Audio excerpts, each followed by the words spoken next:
I rely on my insulin pump to give me insulin 24/7 so I can treat my type 1 diabetes, LADA diabetes, a subtype of type 1. And to stay alive, I need to do maintenance work for this insulin pump. So today I have to start a new sensor. I am charging the transmitter, and then once it's charged, I will connect it to my sensor, which is in my thigh, which I'm not going to show you because I'm not going to go on YouTube in my underwear. Let me show you what happens after I start up the new sensor. Sensor warm-up just finished on this Medtronic MiniMed 780G insulin pump. The sensor warm-up period takes 2 hours, and then my sensor started working, and it automatically gave me a correction bolus. You see that blue line at the top there? That blue line automatically gave me some insulin to lower my blood sugar, and it thinks I have a blood sugar of 155 milligrams per deciliter and rising. So it gave me 0.6 units of active insulin. This is great automation. Let's see how good that sensor is. I am using the Guardian 4 sensor, which is not the most newest sensor, but it is the one that I've been using for quite a while, and it seems really quite reliable. I have not too many issues with it, although knock on wood, probably as soon as I say that, I will get a sensor that has an issue. They do replace it if there's an issue. Hard to do this without looking at what I'm doing. There we go. Let's see what it says.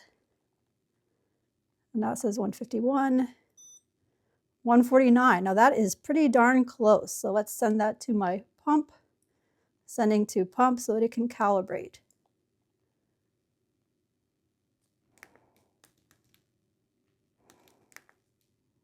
Okay, I actually don't have this connected so it sends automatically, so I am entering it manually.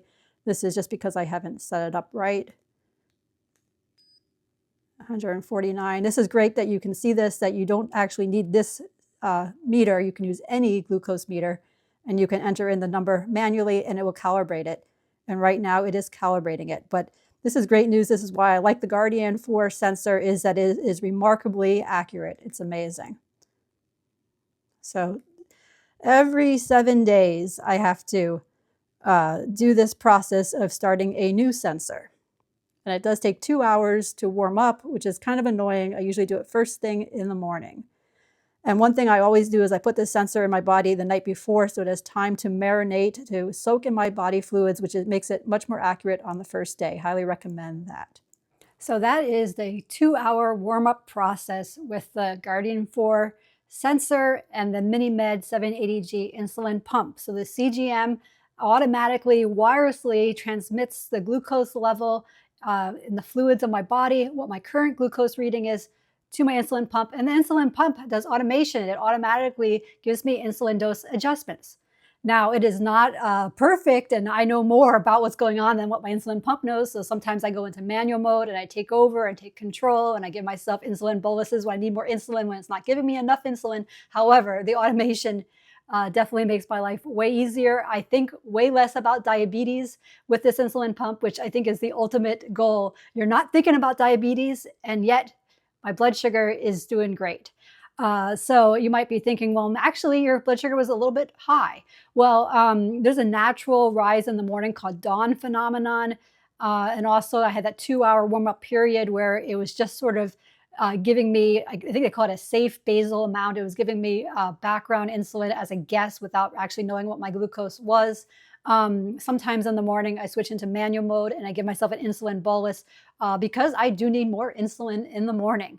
This is extremely common. So if you have a problem with your blood sugar increasing in the morning and you use insulin, talk to your doctor about what you can do to adjust that insulin dose so you get the amount of insulin that you need in the morning.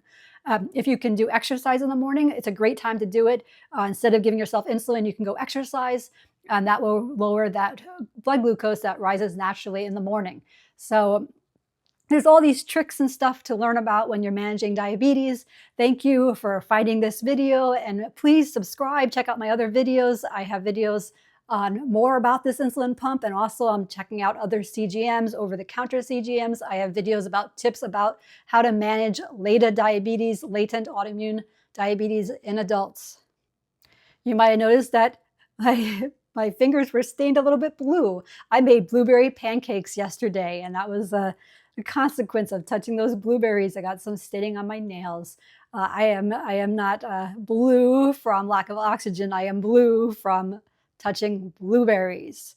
And it's funny, you might wonder, well, you ate pancakes, Linnea? You ate pancakes? You know, that's terrible for your blood sugar, right?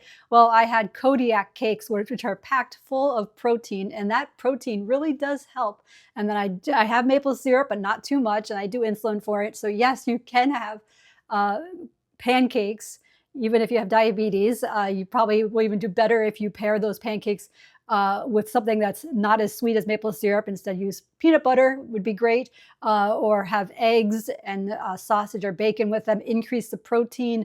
Eat the protein first. It will make the digestion of the pancakes happen a little bit slower, and you won't get as big of a spike. And I mean, generally though, yes, I generally recommend a savory breakfast, not pancakes. No way donuts. No, no, no. I don't ever eat donuts. I don't even eat most cereal. I only eat cereal that is the high protein cereal. Catalina Crunch. It's very, very good.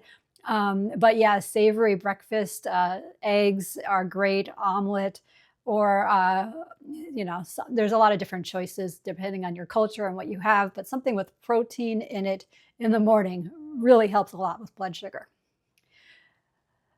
The impact of diet on your life is huge in so many ways, not just diabetes, but do you get sick a lot? Are you tired?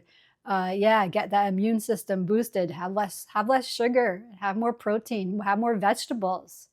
It's amazing what a difference what you eat can really do for yourself, your energy levels, your mood, how you're feeling.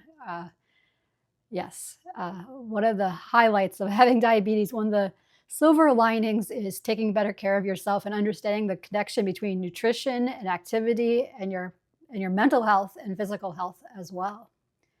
I hope you stay around, subscribe, give a like, a comment.